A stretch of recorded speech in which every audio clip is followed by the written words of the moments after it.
Servus, Glück auf und herzlich willkommen zu einer weiteren FC Bayern Reaction. Ja Leute, wir gehen rein in die Pressekonferenz nach dem Spiel bei Galatasaray Istanbul.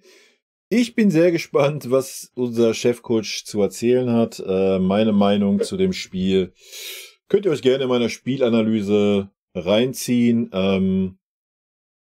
Ja, in einen Satz zusammengefasst. Heute hat definitiv nicht die bessere Mannschaft gewonnen, vielleicht die cleverere. Aber wenn, dann mit viel, viel Glück. Und es war 65 Minuten wirklich grausam, sich unsere Mannschaft anzuschauen. Und ein Riesenlob an Galatasaray Istanbul, die wirklich einen richtig sich schön anzusehenden Fußball gespielt haben. Nach 65 Minuten ist ihnen die Kraft ausgegangen, das hat man gemerkt, aber vorher Chapeau meinerseits. Und damit würde ich sagen, rein in die PK. Galatasaray Istanbul und damit mit unserem Chefcoach Thomas Tuchel, und Süleyman wird heute direkt neben uns übersetzen, weil es so gut geklappt hat. Dann bitteschön die ersten Fragen. Da hinten ganz im Eck das Mikrofon, Edgar Endres für den Bayerischen Rundfunk. Do we have the microphone? Wie wär's denn mal mit einem Statement zum Spiel von Herrn Tuchel erstmal? Okay, dann vielleicht kommst du vor und... Oh, give him the microphone, please. Yes. Give it. Give it. Thomas Tuchel, ein wahnsinnig intensives Spiel, 60 Minuten lang mit einem extremen Pressing der türkischen Mannschaft und hinten raus dann doch noch ein klarer 3:1. Was bedeutet Ihnen dieser Sieg hier in diesem Hexenkessel? Ja, es ist ein sehr wichtiger Sieg und auch ein super wichtiger Sieg natürlich und außergewöhnliche Leistung hier zu gewinnen. Gala. Ich muss die Brille abnehmen, Leute. Wenn mir gleich die Tränen kommen, dann beschließe ich die Brille sonst. Hat 17 Spiele in Folge nicht verloren. Dann in diesem Stadion zu gewinnen ist... Alles gut, war? Wirklich. Chapeau an Galatasaray Istanbul. Eine sehr interessante Mannschaft. Sehr, sehr guten Fußball gespielt. Ähnlich wie wir unter Nagelsmann, habe ich in meinem anderen Video schon gesagt. Aber wenn man sich jetzt da hinsetzt und so ein Zeug von sich gibt, ja, klar, Galatasaray hat seit 17 Spielen nicht verloren, hat in Manchester United gewonnen, alles gut, ja. Aber du kannst dich doch nicht 65 Minuten so ergeben, wie wir es getan haben, und dich dann da hinsetzen und sagen, ja, das war eine sehr starke Leistung von uns, hier in diesem Hexerkessel zu gewinnen. Und Junge, wir hätten uns nicht beschweren können, wenn es 3-4-0 gestanden hätte oder 3-4-1, weil King das Tor gemacht hat. Hätten wir uns nicht beschweren können. Gar nicht. Ja? Also weiß ich nicht. Ganz, ganz wild. Ja, man kann ja alles immer viel schönreden und so. Aber irgendwann muss man auch mal anfangen, wenn die Scheiße langsam am Überlaufen ist aus diesem Fass, was sie fußballerisch bei uns gerade ist. Da muss man mal langsam Tacheles reden. Ja? Nichts gegen Galatasaray. Ja, natürlich lag das auch sehr viel an ihnen, ja, weil sie super hoch gepresst haben, super gut gespielt haben. Will ich den gar nicht absprechen, ja. Aber du musst doch wenigstens versuchen, dagegen zu halten und wenigstens irgendeine Ordnung haben und irgendein Konzept, wie du spielen möchtest. Ich habe keinerlei Konzept gesehen. Wir haben, glaube ich, einmal geschafft, den Ball mal so 30 Sekunden, 40 Sekunden in den eigenen Reihen zu halten. Ansonsten war der Ball immer direkt weg. Immer. Wir haben nicht einen zweiten Ball mal gekriegt. Wir haben keinen Ball festgemacht. Nichts. Du musst doch ein Konzept haben. Ja, der setzt sich dahin und macht Videostudien über Videostudien und macht 3, 4 Videositzungen vorm Spiel. Und dann haben wir keinerlei Idee, wie wir gegen so eine Mannschaft spielen. Wir wissen doch, dass das ein Hexenkessel ist. Wir wissen, dass die hochpressen werden, dass sie genau diesen Fußball spielen. Und Galatasaray hat uns so viele Räume gegeben, wo du einfach mal hättest die Bälle reinspielen müssen. Wir haben super schnelle Spieler, sie hätten diese Räume belaufen können. Nichts, gar nichts. Auch unglaublich schwer. Wir haben uns sehr schwer getan in der ersten Halbzeit. Wir haben aus dem Hallo, vergiss mal die ersten 20 Minuten in der zweiten Halbzeit bitte nicht. Ja, das war auch Grütze. Balleroberung zu viel zurückgespielt. Ja, da war es einen Tacken besser, weil Galatasaray schon ein bisschen müde war. Die kamen nicht mehr so aus der Pause und konnten nochmal diesen Sturmlauf machen. Das hat man gemerkt. Hat man wirklich gesehen, dass sie so die ersten 20 Minuten in der zweiten Halbzeit nochmal wirklich ihre letzten Kräfte rausgeschossen haben. Und dann war der Drops gelutscht. Ja, dann haben sie halt nichts mehr irgendwie groß im Kessel gehabt. Wir hatten viel zu wenig Balleroberungen, haben uns wahnsinnig schwer getan, gar überhaupt keine. in die Zweikämpfe zu kommen. Sind Ja, haben viel wir auch zu spät keine in die geführt. Zweikämpfe gekommen, erst in unserem Strafraum. Zu viel Chance. Ja, in unserem Strafraum. Mal grätschen wir halt einfach mal volles Rohr rein oder ja, wir verlieren einfach mal den Ball kurz vorm 16er. Ist doch alles kein Problem. Ja? Zugelassen. Mit Ballbesitz waren wir zu hektisch, zu ungenau. Deshalb war es eine, ja, mussten Ja, das, was er jetzt alles sagt, ist ja vollkommen richtig. Warum sagt er dann vorher diesen Satz? wir viel leiden in der ersten Halbzeit. Die Reaktion dann war sehr, sehr gut von der Mannschaft. Dickes Kompliment. Wir haben angefangen, Zweikämpfe zu gewinnen. Lol, Alter. Jetzt ganz ehrlich, jetzt müssen wir da auch mal die Kirche im Dorf lassen, ja? Warum haben wir denn Zweikämpfe gewonnen? Warum konnten wir den Ball mal in den eigenen Reihen halten? Weil Galatasaray einfach müde war. Die waren körperlich fertig. Ja? Und dann, wo wir das Tor gemacht haben, war der Glaube weg, dann war das Stadion noch ruhig, dann war der Drops gelutscht. Ja? Das jetzt wieder zu sagen, so, oh ja, das haben wir dann aber stark gemacht, wir haben eine Reaktion gezeigt, wir sind super stark zurückgekommen. Alter, wir sind deswegen zurückgekommen, weil Galatasaray es zugelassen hat. Ja? Klar ist das, musst du dann trotzdem erstmal die Ruhe dann finden nach so ersten 60, 65 Minuten. Das kann man schon als kleinen positiven Punkt gelten lassen. Aber sich das jetzt auf die Fahne zu schreiben, Alter, finde ich schon wild. Ein bisschen tiefer verteidigt. Und unser Verhalten nach den gewonnenen Zweikämpfen war besser. Wir haben nach vorne gespielt, wir haben durch die Lücken gespielt, das Timing vorne. Wir haben unglaublich viel gearbeitet vorne auf den Positionen bei Leroy, bei Kingsley, bei Was? Wo hat an Leroy denn viel gearbeitet? Junge, der ist maximal bis zur Mittellinie mit zurückgelaufen. Ansonsten hat er nur nach vorne gearbeitet. Und davon war er 3-mal im Abseits, Alter. Bei Jamal, die da mit Tempo dann umgeschaltet haben. Das war heute eine sehr, sehr starke Leistung von allen da vorne, das immer wieder zu tun. Und das hat uns natürlich geholfen, das Spiel dann, jetzt hätte ich beinahe gesagt, zu drehen, weil es sich so angefühlt hat, als hätten wir es gedreht, aber ja, auf unsere Seite zu ziehen. Evet, herkese iyi akşamlar öncelikle. Gerçekten çok daha etkili oldu. Kendi kariyerinde rakibi tarafından bu kadar force edildiği bir mücadele hatırlıyor mu kendisi? Ayrıca hak edilmiş bir galibiyet diye söyledi ama ne kadar hak ettikleri bir galibiyet oldu? Yani kendilerine göre skor çok adil oldu mu?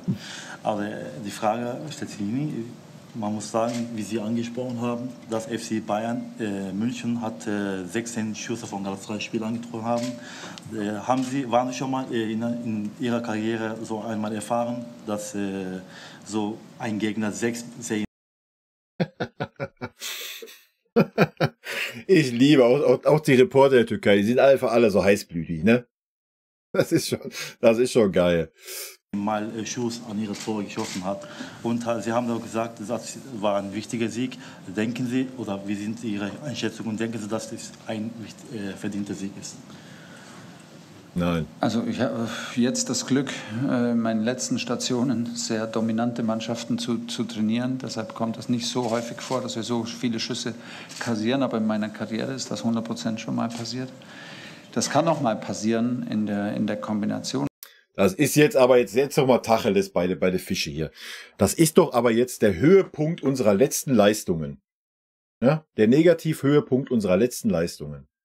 Hätten manche Mannschaften einfach ein bisschen mehr Eier gehabt gegen uns, hätte das genauso ausgesehen. Wir können jetzt wohl nicht darüber reden, dass Galatasaray irgendwie eine Übermannschaft ist. Ja, es ist eine gute, interessante Mannschaft, logisch, gar keine Frage. Mit dem Stadion super gepusht, deswegen haben die sich auch leer gepowert, 65 Minuten, und dann haben wir das ganz abgewichst ausgenutzt.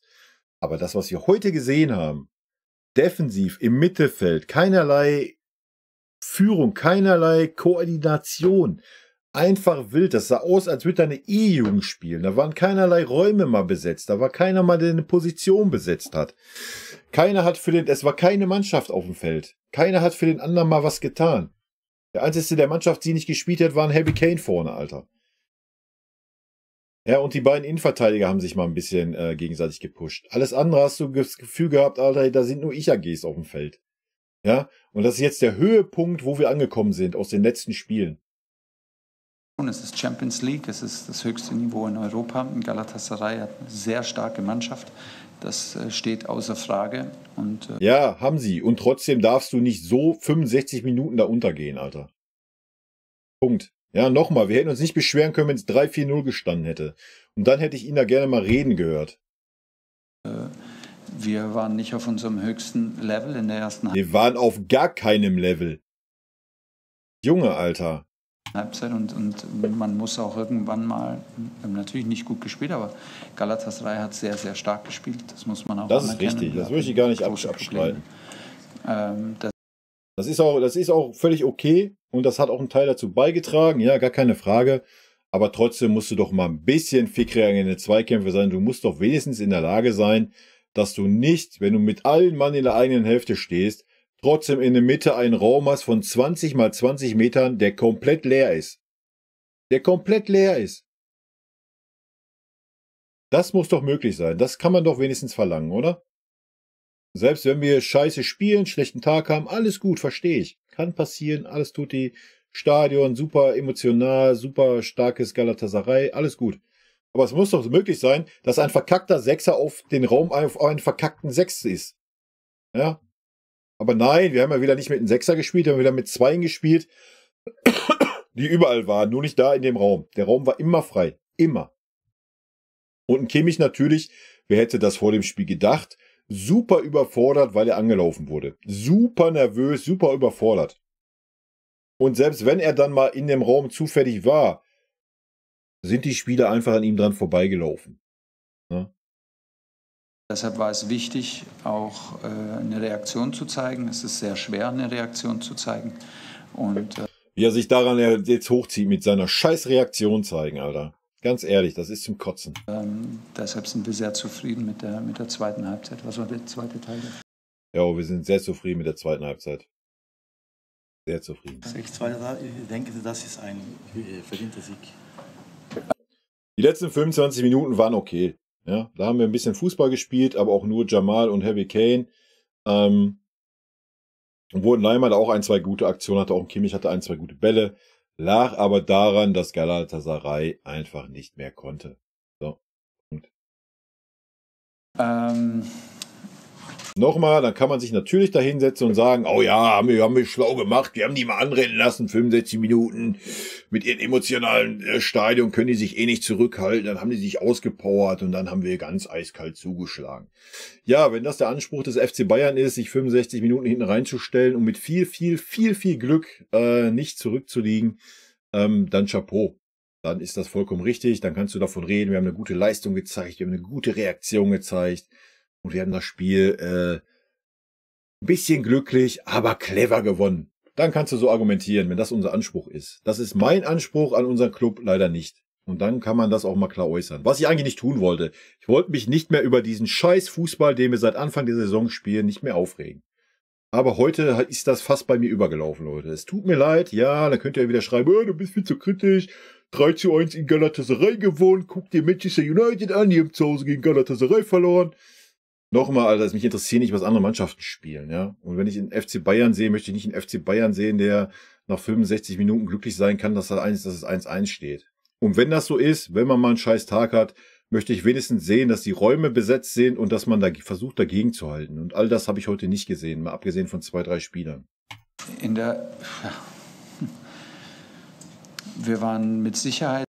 Junge, er hat dir eine einfache Frage gestellt, du brauchst jetzt nicht wieder ausholen. Weil der Sieg verdient? Nein, setz dich doch hin und sag, der Sieg war glücklich. Dann ist doch alles gut. Kann man doch so ehrlich, kann man doch sein, oder nicht? Da muss man doch jetzt nicht noch eine große Rede schwingen, Alter.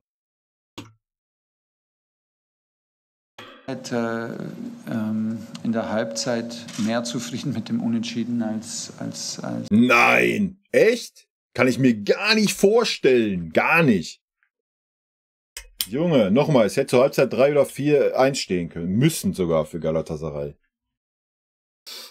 Alter Baby, ich red mich hier noch in Rage. Als Galatasaray, sie hatten verdient zu führen. Ich denke, dass wir in der zweiten Halbzeit uns den Sieg dann verdient haben, weil wir...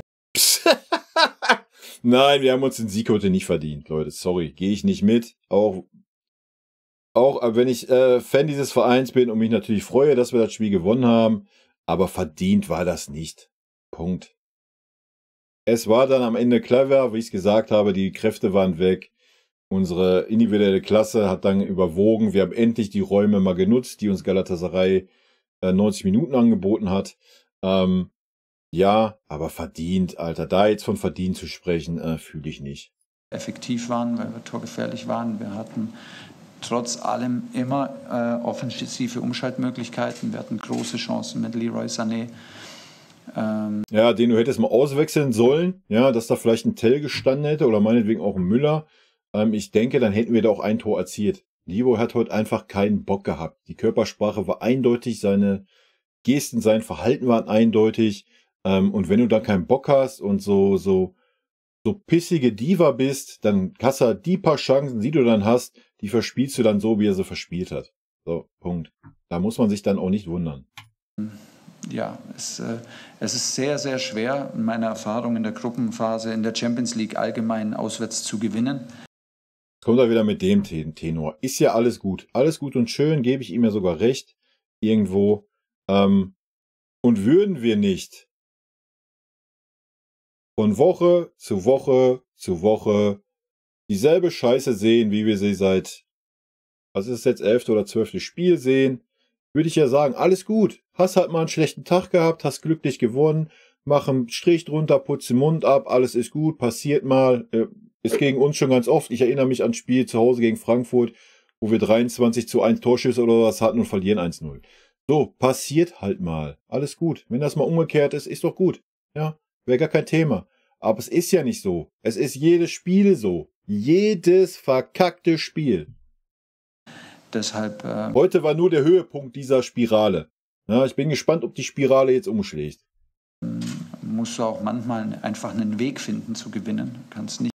Weil wenn das heute mal sich ein paar Gegner angeschaut haben von uns, ja, so, dann sollte man sehen, was möglich ist. Nicht immer nur glänzen, du kannst nicht immer nur 9. Der war gut. Du kannst nicht immer nur glänzen. Du kannst nicht immer nur 90 Minuten Vollgas geben. Kommt jetzt? 90 Minuten dominant sein. Ja. Gebe ich ihm recht. Kann man nicht. Aber das haben wir noch nicht einmal gesehen, diese Saison. Okay, gegen Bochum nehmen wir raus. Freiburg, ja. 30 Minuten. Danach haben wir nur noch Ringelpitz gespielt. Ja. Wir haben doch nicht ein Spiel gesehen, wo wir mal 90 Minuten guten, dominanten Fußball gespielt haben. Nehmen wir Bochum als einziges Spiel. Punkt. 1 von 13 Spielen. Keine Ahnung, wie viele Spiele wir jetzt gespielt haben. Lass mich kurz überlegen. Ich glaube, Bundesliga war 8. Spieltag oder was. 3 Champions League Spiele sind 11 plus ein Pokalspiel 12 Spiele. Also 12 Spiele haben wir ein Spiel gesehen, wo wir mal 90 Minuten guten Fußball gespielt haben. Sonst maximal eine Halbzeit. Und das war auch nur in 2 Partien so. Leipzig und Leverkusen. Ansonsten waren es 20, 25, maximal 30 Minuten, genauso wie heute. Ja, sich dann dahin zu sehen, man kann nicht immer 90 Minuten dominanten Fußball spielen. Alter, da kriege ich einen Lachanfall. Und das haben wir getan und damit sind wir sehr zufrieden. Wow, kriege ich einen Kackreiz. Evet, gerçekten kariyerinde bu tür maçlara Nochmal, ja, hallo, wir als FC Bayern-Fans können natürlich mit dem Ergebnis zufrieden sein, gar keine Frage. Auswärts musst du da erstmal gewinnen, alles gut, gar keine Frage. Aber diese Argumentation, Alter, die macht mich fertig. Die macht mich seit Wochen kaputt, Alter, ich sag's euch. çok fazla sayıda tanıklık ettim diyebilirim. Bunlar olabilir çünkü Şampiyonlar Ligi arenası çok baskılı bir oyun. Ancak bahsettiğimiz şekilde durmanız gerekiyor. Pause. Wie fällt da so eine Ansprache aus? Sıkı bir şekilde durmanız gerekiyor. 90 dakikayı değerlendirdiğimde evet hak edilmiş bir galibiyet diyebilirim. Haben wir noch 2 Fragen, bitte. Der Bayerische Rundfunk nochmal. Herr Tuchel, nochmal eine Frage zur Halbzeitpause. Wie fällt da so eine Ansprache aus nach so einer Halbzeit? Sind Sie da klar und ruhig oder werden Sie auch mal lauter? Und die zweite Frage, Sie haben es angesprochen. Junge, ich hätte da erstmal die Hälfte der Mannschaft mal extra in extra Raum gepackt und hätte denen mal klare Worte gesagt. Nochmal, was ein Kimmich und ein Leimer und ein Mats Raubi gespielt haben, defensiv. Offensiv haben sie eh nicht stattgefunden, war mangelhaft. Das muss sie ja nicht vor der kompletten Mannschaft rund machen. No, da bin ich auch kein Freund von. Wenn die ganze Mannschaft scheiße war, was sie heute auch war, eigentlich hättest du erstmal so eine generelle Ansprache machen können. Hättest du mal dir klar zum Ausdruck bringen müssen, dass das so nicht geht. Ja, das ist bei jedem Typ bezogen. Der eine macht das ruhig und sachlich, der andere vielleicht ein bisschen lauter. Der eine tritt mal in eine Papptonne rein, wenn er ausgewechselt wird. Aber dann hättest du dir gerade mal so diese Spieler wie ein Kimmich und alle anderen, die so Führungsanspruch haben und die wirklich richtig kacke waren, hättest du dir mal beiseite nehmen müssen und denen hättest du mal ganz klar was einimpfen müssen. Auswärts zu gewinnen ist wahnsinnig schwer. Der FC Bayern ist seit 37 Gruppenspielen in Folge ungeschlagen, zum 17. Mal in Folge gewonnen. Das wusste er ja gar nicht, hast du schon an seinem Blick gesehen. Zahlen, die sind einfach unfassbar. Machen die auch stolz? Ich war nicht Ich wollte gerade sagen, worauf soll er stolz sein? Auf 3 Spiele, die er jetzt gemacht hat, oder was? Und die 3 Spiele waren scheiße, Alter. Da war nicht ein Spiel überzeugend, was wir in der Champions League gezeigt haben. in 37 Spielen dabei, sonst wäre ich wahrscheinlich ganz schön stolz. Die Mannschaft kann stolz sein, weil das ja manchmal als Normalität erwartet wird und Nee, wird es nicht. Also nochmal, ich möchte das gar nicht kleinreden, ja. Ich wäre auch mit dem Unentschieden zufrieden gewesen, wenn wir die dementsprechende Leistung gezeigt hätten. Es geht nicht um das Ergebnis. Das Ergebnis stimmt ja wieder, wie immer. So, deswegen hab ich ja auch keine Argumente. Ich habe keine Argumente zu sagen, das ist scheiße, was wir machen. Nee, es ist ja gut, wir gewinnen ja die Spiele. Ja? Also ich habe kein Argument auf meiner Seite. Das einzige Argument, was ich habe, ist mein persönlicher Anspruch an den Fußball, den ich sehen möchte. Das ist alles. Ja? Ich weiß, dass da 80% von euch nicht mitgehen. Das ist auch völlig okay. Das ist nur meine persönliche Meinung. Ja? Nicht mehr, nicht weniger. Argumente habe ich nicht. Und klar ist es schwer, dort zu gewinnen. Alles gut und schön. Aber diese Art und Weise heute, und wenn man so glücklich da gewinnt, dann finde ich es halt einfach schwach, sich nach dem Spiel da hinzusetzen und sich in Anführungsstrichen da selbst zu pudern, Alter, wie toll das doch alles ist und wie gut das doch ist. Und das fühle ich halt einfach nicht. So. Wie gesagt, man kann sich da hinsetzen, kann sagen, ja Leute, wisst ihr was, wir haben heute einfach mal einen glücklichen Sieg geholt. Und dann ist doch gut. Da kann doch jeder mit leben. Und dann ist das so. Dann sagt man, yo, da müssen wir dran arbeiten, das müssen wir verbessern. Dann gibt es doch gar keinen Grund, sich aufzuregen. Ja. Machen Gegner gegen uns auch, wenn die glücklich gewinnen. Dann sagen die das und dann ist doch gut. Ja.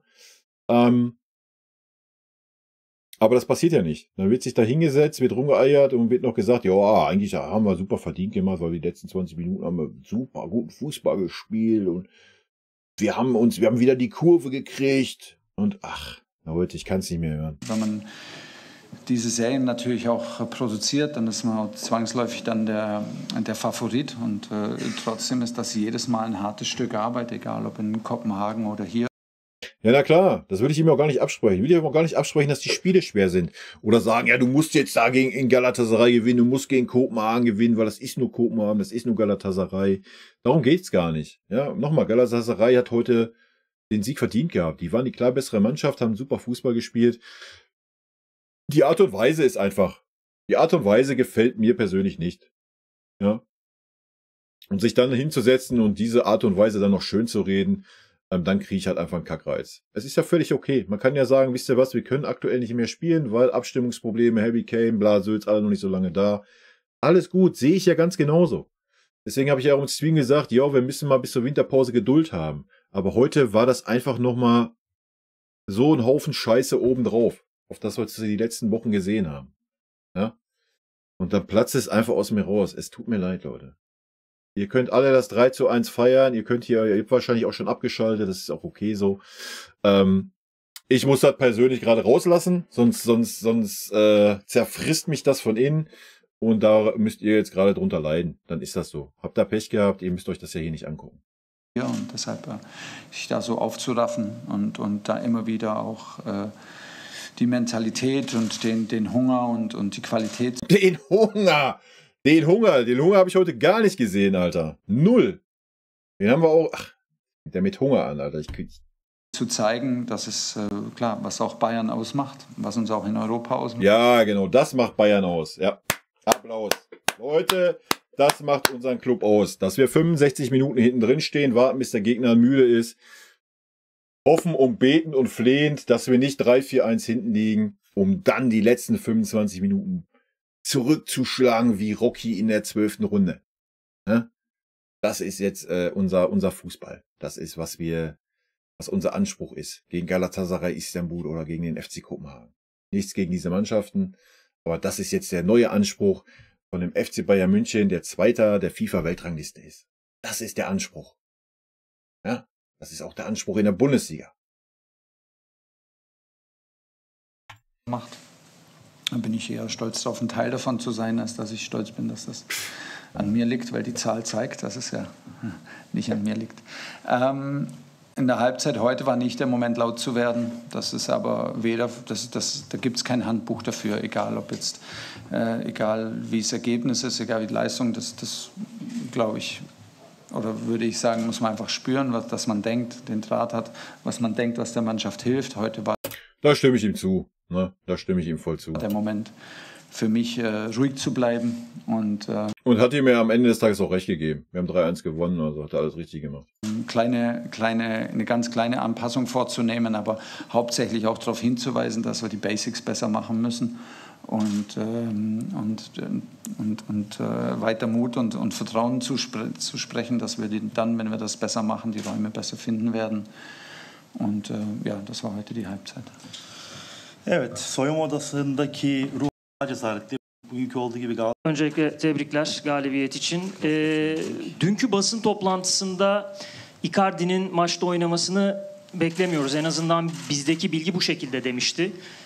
Bugün ilk 11'de Nervt ihn gerade die Sprache oder was? Ich bin Türkisch eigentlich ganz gut. Icardi'yi görünce taktiksel anlamda bir farklılığa Aber er hat schon Icardi rausgehört, da hat er keinen Bock drauf, glaube ich. Ich glaube eher daran nicht, dass. gitti mi sağ dizilişi anlamında en azından? Bunu sormak istiyorum. Also gestern haben Sie angesprochen, der PK, dass Icardi vielleicht wird nicht in der Verfügung stehen. Ja, war da wohl klar, dass er spielt, dass er sich da irgendwie fit spritzen lässt. Also lässt er sich doch nicht nehmen, Champions League. Morgen ein Spiel zu spielen. Wenn Sie Aufstellung Start 11 gesehen haben, dass er spielen wird, haben Sie Ihre Taktik in verschiedenen Führungen gemacht oder haben Sie etwas anderes gemacht? Nein, wir haben gestern Abend. Junge, jetzt mal ganz ehrlich, das wäre ja wohl auch jetzt der absolute Hammer, wenn man sagen würde, ja, na klar, da ist jetzt der Icardi auf dem Platz, da müssen wir jetzt aber die komplette Taktik umwerfen. Also immer mal ruhig bleiben, Alter. Ist kein Messi und selbst wenn es ein Messi wäre, macht man bei Messi auch nicht, Alter. Abend zwar damit gerechnet, dass er ausfällt, aber heute waren wir uns dann hatten Informationen, dass wir uns eigentlich sehr sicher waren, dass er spielt. Ich weiß, dass Aber habt ihr auch einen Maulwurf oder was? Mauro mit Schmerzen sehr gut umgehen kann. Ich weiß, dass Mauro mit Schmerzen problemlos spielen kann, weil er hart genug ist und drauf beißen kann. Das hat er oft gemacht, auch für mich. Deshalb habe ich eigentlich seit heute Morgen damit gerechnet, dass er spielt. Wir haben uns darauf vorbereitet, dass er spielt. Evet, dün akşam bana gelen bilgiler bu doğrultudaydı. Ja, das war's, Leute. Das war die PK. Ja. Der Vulkan ist heute explodiert, Leute. Es musste raus. Ich wollte mich eigentlich zusammenreißen bis zur Winterpause, wollte da sagen. Wir ziehen das durch bis zur Winterpause, gucken uns den Fußball an und nehmen die Stärken raus, die ein bisschen besser waren. Wenn wir heute die Stärken vielleicht rausnehmen, dass ein Jamal mit einem Heavy Kane mal ein bisschen besser gefunkt hat. Ne? Ansonsten habe ich heute keine Stärken gesehen bei uns. Ja, das fasst es eigentlich gut zusammen. In diesem Sinne, Leute, rot-weiße Grüße gehen raus. Tschö.